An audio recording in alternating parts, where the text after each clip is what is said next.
안녕하세요. 부동산을 보는 눈 리얼아이 박감사입니다. 제가 요즘 금리 얘기를 많이 하는데 그만큼 시장에 미치는 영향이 크기 때문에 이런 얘기들을 하고 있습니다. 기준금리 우리나라 같은 경우는 꽤나 오랜 시간 저금리를 유지해 왔습니다.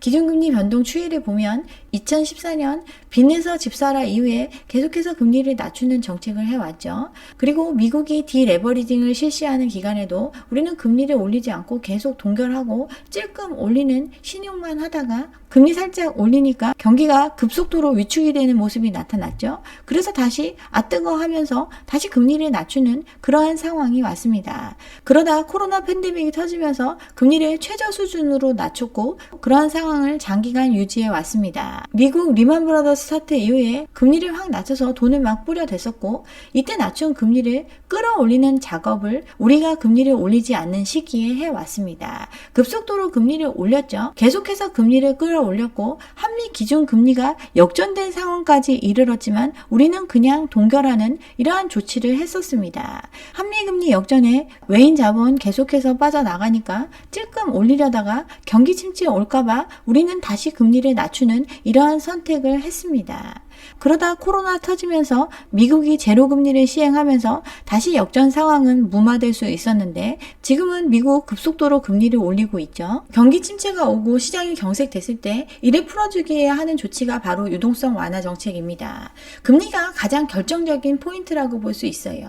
근데 이런 풀린 빚에 대한 대가는 언젠간 치러야 하는 빚입니다. 그래서 디레버리징의 과정이 시도가 되고 그 시기에는 그동안 남의 돈으로 풍요롭게 쓰던 상황이 방해받으니까 좀 힘든 시간을 겪을 수밖에 없어요.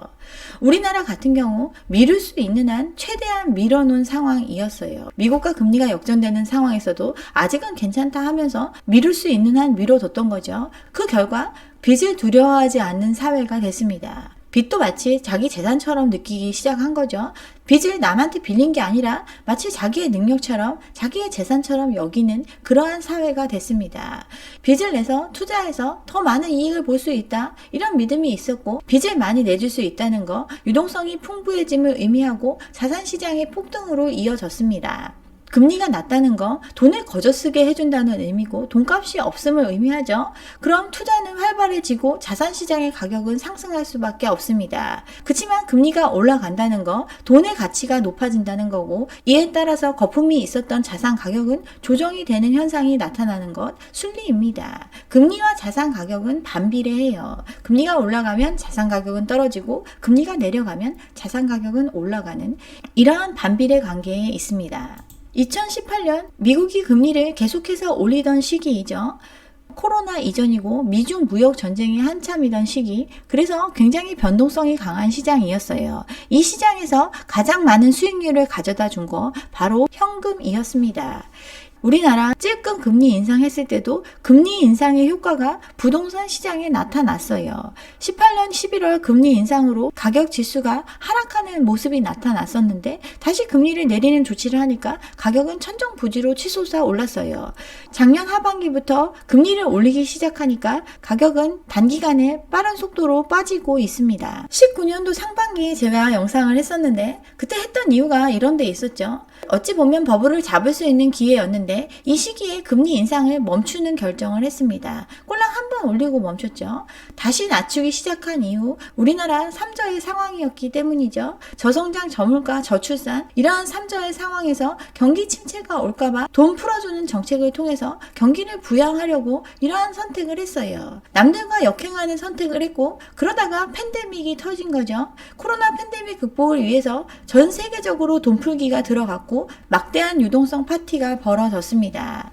병 때문에 모든 경제 활동이 멈춰지는 상황, 그래서 마이너스 유가를 기록했던 시기였습니다. 실제로 경제가 멈췄어요. 이걸 돌리기 위해서 돈 풀기를 한 거죠. 돈을 벌지 않아도 버틸 수 있게, 돈을 벌지 않아도 뭐라도 사 먹을 수 있게 돈을 뿌려준 결과 자산시장은 또 한 번의 폭등기를 거쳤습니다. 어쩔 수 없는 초유의 사태를 극복하기 위해서 한 번도 가보지 않은 길을 걸었고 이를 통해서 주가는 급등했고 코인도 급등을 했고 더 오를 것이 없을 것 같았던 부동산 시장도 또 한 번 급등을 했습니다. 여기에 전문가들 등장하고 누구는 얼마에 사서 얼마를 벌었다 이런 성공 신화가 쏟아지면서 사람들의 욕망에 불을 지폈습니다. 주식시장 그렇죠. 코로나 사태가 확산되고 사람들 돈을 버는 게 아니고 지금 빚내서 버티게 해준다고 유동성을 풀어놓은 시장인데 주식시장은 뜨거웠습니다. 특히나 한 번도 주식 투자를 해보지 않은 사람들마저 대거 뛰어들 수 있었죠. 외국인은 계속해서 우리나라 주식시장에서 돈을 빼가고 있는 상황에서 이를 대거 사들인 게 바로 개미들입니다. 개미들이 멘토로 삼았던 사람들, 우리나라 주식의 가치를 설파하면서 지금 사는 거 장기적인 관점에서 굉장히 훌륭한 선택이다. 커피값을 아껴서 주식 사야 된다. 이런 얘기를 하면서 이 시장으로 많은 사람들을 끌어들였습니다. 유튜브, TV, 언론, 강연 이런 거 하면서 사람들을 시장으로 끌어들였죠. 그렇게 젊은이들의 멘토를 자처했던 사람들 여러 가지 의혹으로 불명예스럽게 퇴진을 했습니다. 차명 투자 의혹이 불거졌죠.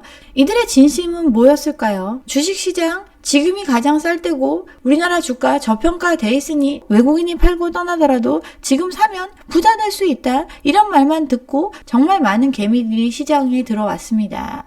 9만원에 사면 곧 10만원이 된다고 했는데 6만 전자로 추락을 했죠. 이게 작년의 일입니다.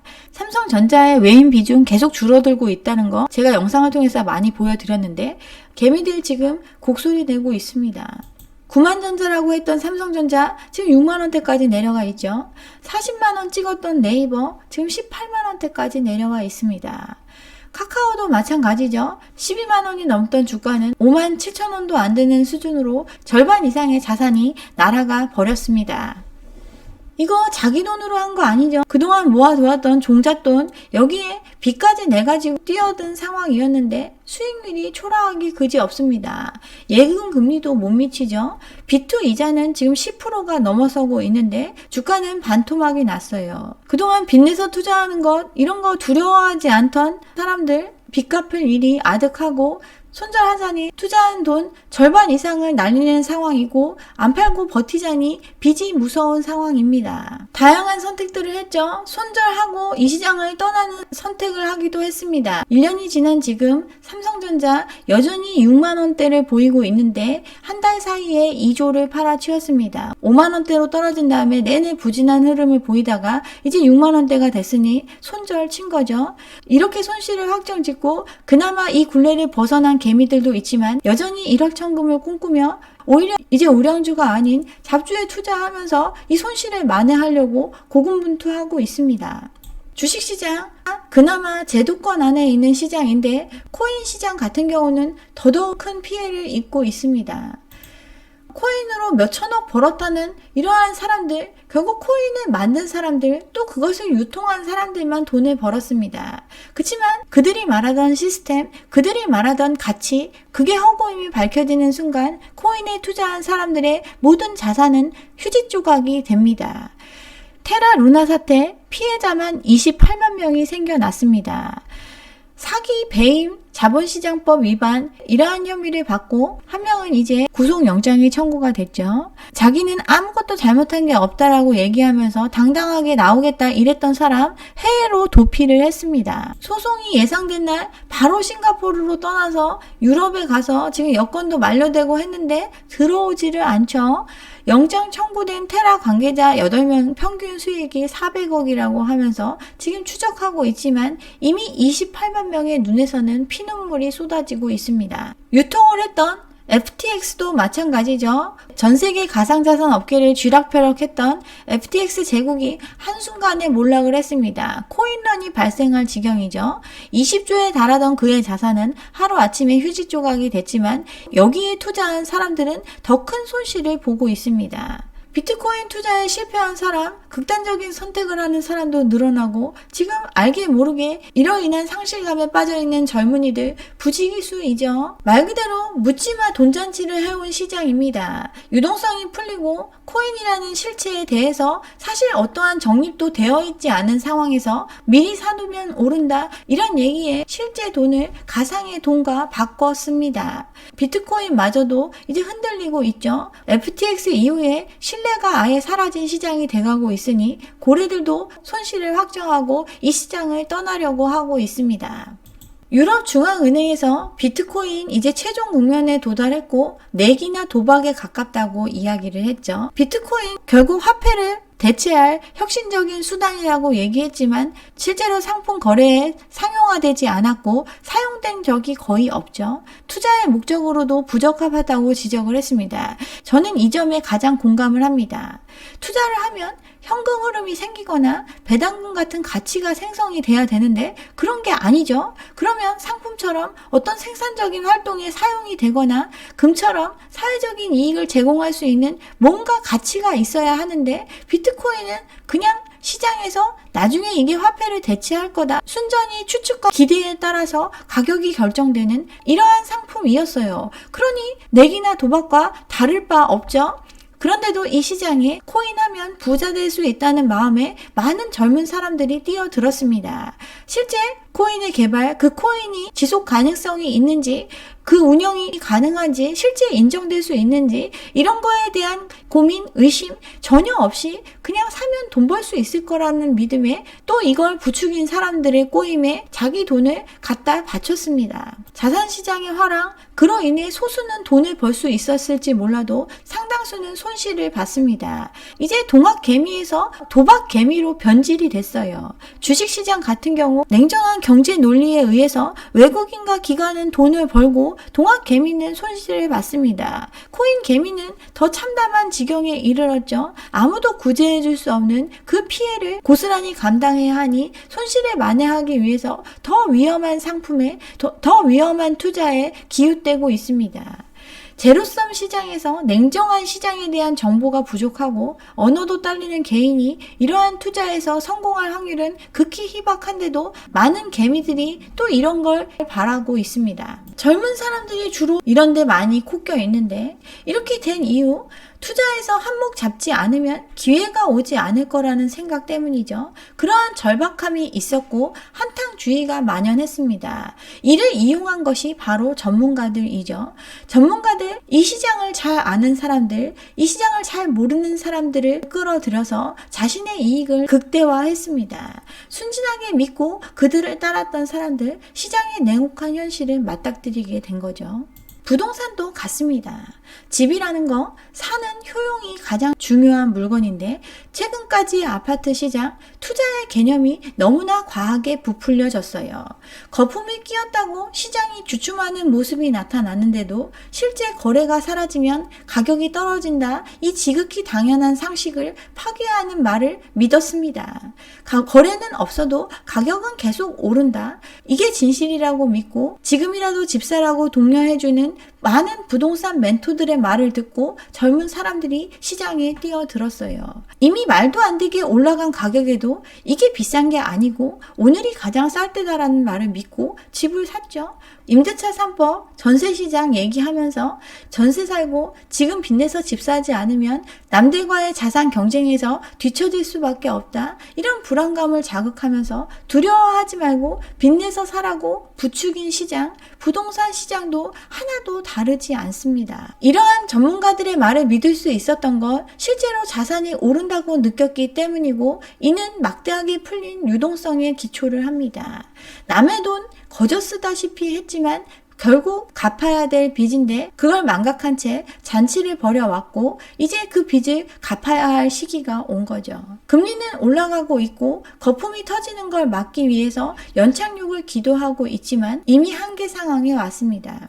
그동안 부동산 전문가들 분양가 상한제 때문에 앞으로 공급이 없을 거다, 임대차 3법 때문에 전세 대란이 일어날 거고 나는 돈이 없어도 현금 부자가 많기 때문에 지금 내가 산 가격보다 훨씬 더 비싸게 사줄 사람이 많다, 이러한 논리로 사람들을 끌어왔습니다. 근데 다 어디 갔죠? 임대차 3법 전세난이 온 게 아니라 역전세난이 왔죠.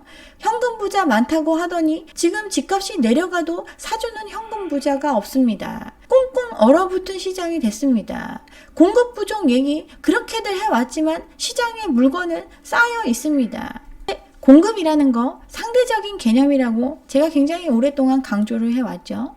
수요가 많으면 아무리 많은 양을 공급을 하더라도 부족하다고 느낄 수밖에 없는 게 공급입니다.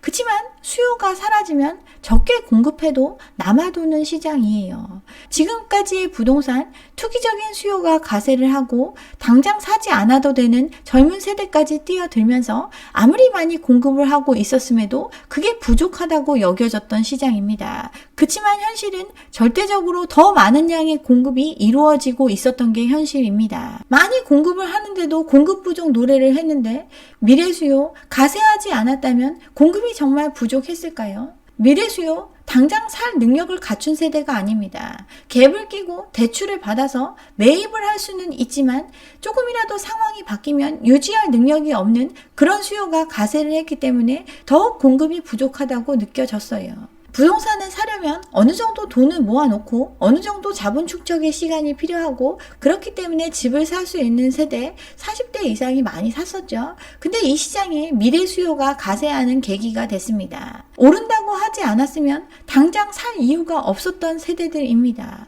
오늘이 가장 쌀 때가 아닌 내일이 가장 쌀 때다 이런 상황인데 굳이 빚을 잔뜩 내서 집을 샀을까요? 그들은 뛰어들지 않았을 겁니다. 앞으로 공급이 안 돼서 절대 집을 못 산다 이런 얘기 하지 않았으면 그들은 당장 뛰어드는 선택을 하지 않았을 건데 그동안 전문가들이 해온 많은 얘기들이 오히려 움직이지 않아도 되는 사람들까지 움직이게 해서 시장의 거품을 키웠다고 볼 수 있습니다. 근데 집값을 유지하는 건 실질이죠. 소득에 대비해서 집값이 형성이 되는 거고 또 이 집을 실제로 채워줄 수요가 있어야 합니다.